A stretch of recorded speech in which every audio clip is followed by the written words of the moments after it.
আজকে আমাদের সমাজে অনেক নামাজি খুঁজে পাওয়া যাবে, অনেক রোজাদার খুঁজে পাওয়া যাবে, তাহাজ্জুদ গুজার খুঁজে পাওয়া যাবে, দাড়িওয়ালা খুঁজে পাওয়া যাবে, টুপিওয়ালা পাওয়া যাবে, তসবিহওয়ালা পাওয়া যাবে, মিসওয়াকওয়ালা পাওয়া যাবে। কিন্তু একটা শ্রেণীর বড় অভাব, ন্যায় ইনসাফ প্রতিষ্ঠাকারী মানুষের সংখ্যা খুবই কম। আল্লাহ তাআলা কোরআনে কারিমে ইরশাদ করেন, ইন্নাল্লাহ ইয়া'মুরু বিল আদলি ওয়াল ইহসান, নিশ্চয় আল্লাহ তাআলা তোমাদেরকে আদেশ করছেন। আল্লাহ তাআলা আদেশ করছেন, কিসের আদেশ করছেন? বিল আদলি, ন্যায় ইনসাফ আদেশ করছেন। আর কিসের আদেশ করছেন? ওয়াল ইহসান, অন্যের উপর দয়া করা। অন্যের উপর কি করা? দয়া করা।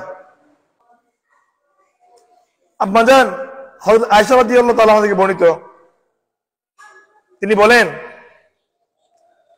قال رسول الله صلى الله عليه وسلم, আল্লাহ রাসূল সাল্লাল্লাহু আলাইহি ওয়াসাল্লাম ইরশাদ করেন, ইন্নামা أهلك الذين قبلكم أنهم كانوا إذا سرق فيهم الشريف تركوه وإذا سرق فيهم الضعيف أقاموا عليه الحد أيم الله لو أن فاطمة بنت محمد صلى الله عليه وسلم سرقت لقطعت يدها متفق عليه।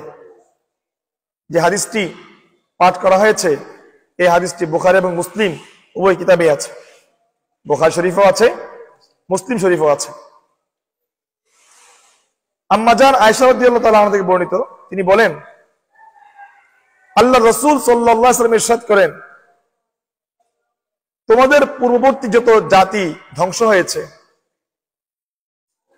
তারা এই কারণে ধ্বংস হয়েছে, ওদের সমাজে যখন কোন মানুষ চুরি করত, সে যদি ভদ্র সমাজের হয়, প্রভাবশালী সমাজের হয়, উঁচু বংশের হয়, উঁচু বংশের কোন লোক যদি চুরি করে, বাহ্যিকভাবে ভদ্র মানুষ, সে যদি চুরি করে, তাকে কি করত? তারা কুহু ছেড়ে দিত। কে বলেন? আল্লাহ রাসূল সাল্লাল্লাহু আলাইহি ওয়াসাল্লাম বলেন, তোমাদের পূর্ববর্তী যে সমস্ত জাতিরা ধ্বংস হয়েছে, তারা এই কারণে ধ্বংস হয়েছে, যখন ওদের সমাজের উচ্চ শ্রেণীর কোন মানুষ, উচ্চ বংশের, উচ্চ শিক্ষিত, ভদ্র সমাজের কোন মানুষ চুরি করে, তাকে কি করে? ছেড়ে দেয়। তারা ছেড়ে দিত তারা।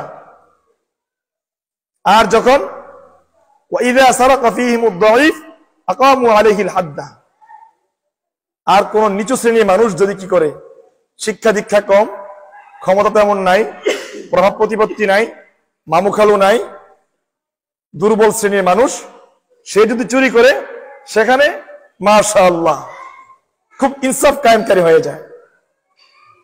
কি কায়েমকারী হয়? ইনসাফ কায়েমকারী হয়। এই কারণেই তোমাদের পূর্ববর্তী জাতির ধ্বংস হয়েছে। কথাটা কে বলেছেন? আমাদের প্যারা হাবিব সাল্লাল্লাহু আলাইহি সাল্লাম বলেছেন। তারপরে এই কথা বলার পরে আমাদের প্যারা নবী সাল্লাল্লাহু আলাইহি সাল্লাম কি করেছেন? কসম খেয়েছেন। কার নামে?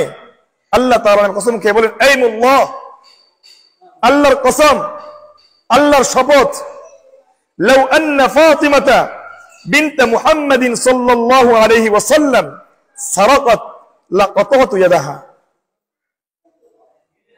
আল্লাহর কসম, মুহাম্মাদের মেয়ে ফাতিমা যদি চুরি করে, তার হাতও মুহাম্মদ কেটে দিবে।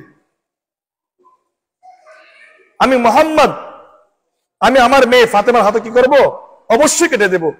এই জন্য আসুন প্রিয় ভাইয়েরা আমার, আমরা আমাদের সমাজের প্রতিটা রন্ধে, সমাজের প্রতিটা ক্ষেত্রে ইনসাফকে, ন্যায়কে প্রতিষ্ঠা করি। তাহলেই ইসলাম, আমরা মুসলিম জাতি, আবার আমরা আমাদের সেই সোনালী যুগে ফিরে যেতে পারবো।